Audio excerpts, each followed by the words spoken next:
I want to show you how you can create accounts for your bank accounts and all that in ZohoBooks. So right now I'm in my dashboard and we are going to go over to banking. Now, once you're here, you can either connect your bank or credit card if that is a feature available for you in the country you're in, but I'm going to click on add manually. Now, you're going to give your account a name.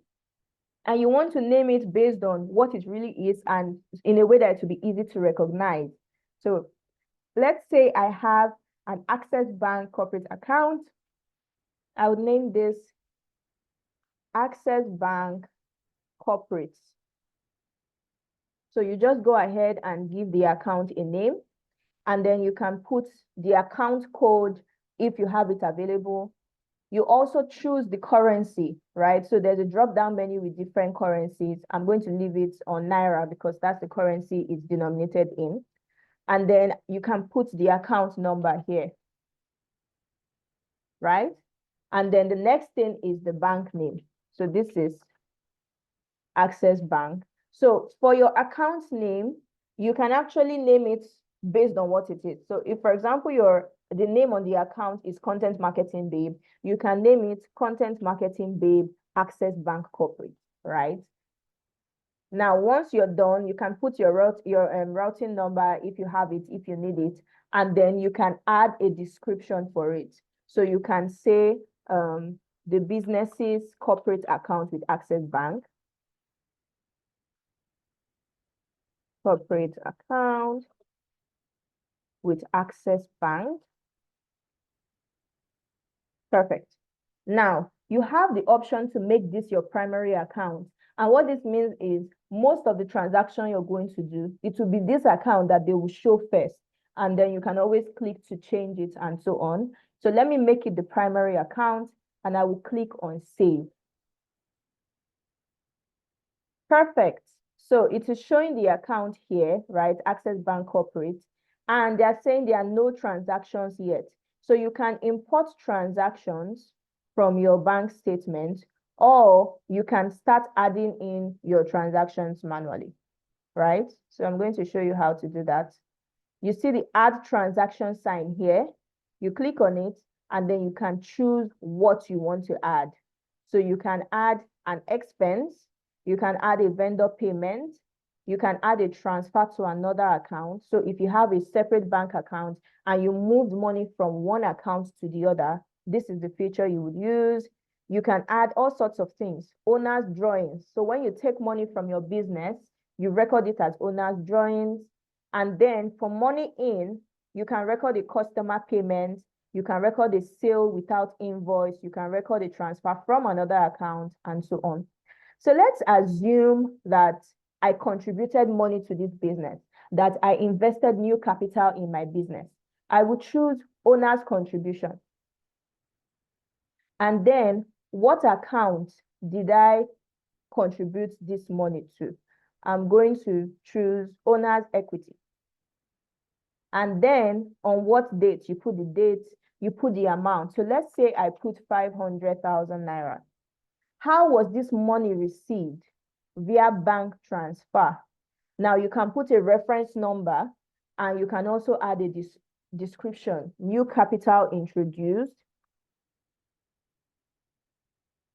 You always want to be as detailed as possible when keeping your records. Please, I'm not an accountant or a bookkeeper, but I've just learned a couple of these things over time. So you always want to consult an accountant, especially if you're a bigger business, so that you don't have issues with taxes and all that over time, but always be as detailed as possible when putting records or recording records for your business, recording records. And then you're going to scroll down once you're done. You can upload an attachment. So if you have a receipt, you can upload it here, and then you click on save. Good. And it has recorded our first transaction in this account. And you can see that the amount now has changed to 500,000, which is the amount we recorded. So let me go back to the dashboard so you can see what this looks like with a new transaction.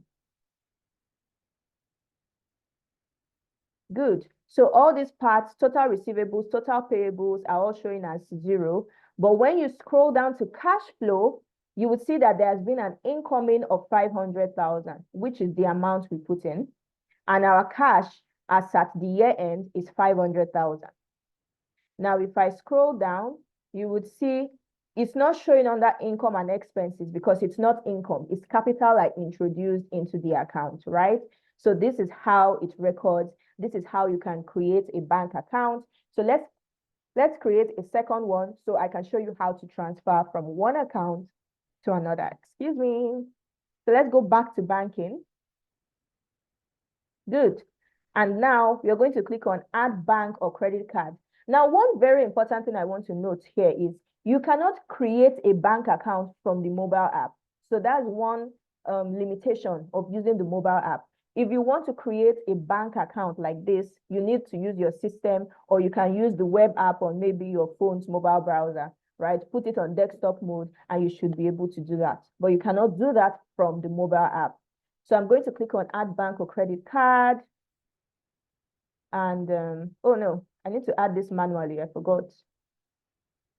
Yeah, I think I'm in the right place, add bank or credit card. And then let me scroll down to see how I can add manually. Yes, add manually.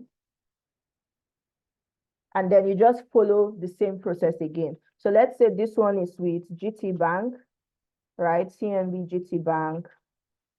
And then the same thing, you put the account number, you put the bank name, GTB, you put the routing number, you put your description, and then you save your account. So it's still saying you don't have any transactions here. But if you go back to the banking to see all accounts, you're going to see it here. You have your Access Bank corporate account, which has money, and your GT Bank account that we just created. Now, what if we want to transfer funds, record a transfer of funds from Access Bank to GT Bank? You can do it either way, right? So either you click on Access Bank Corporate, which is the account you want to transfer from, and then you go to add transaction, and under money out, you would see transfer to another account. We're going to click on that. So let's say we want to transfer 100,000 naira. The first thing you're going to do is to choose the account you want to send money to. So we are going to scroll until we see bank, or you can search as well and select it. And then you put the amount, you put the reference code, and you put a description. You can also upload the receipt, and then you click on save. And perfect, that transaction has been recorded now. So if we click on this menu sign here next to the bank name, we can easily switch to the other account, and you can see that it has 100,000 naira here. So let's switch to it. And when you switch over to an account, it's going to come over to the dashboard or uncategorized transactions. So if you can't see your transactions, just click on all transactions here, and you would see the transactions that you're looking for. So you can see that money came in, 100,000 naira was deposited to this account. So this is how you can create your bank accounts, and you can move money from one account to the other. If you have any questions, let me know in the comments, and don't forget to subscribe to my channel. I will share more videos to teach you how you can use ZohoBooks for your bookkeeping and your financial records in general. I will see you in the next video. Bye.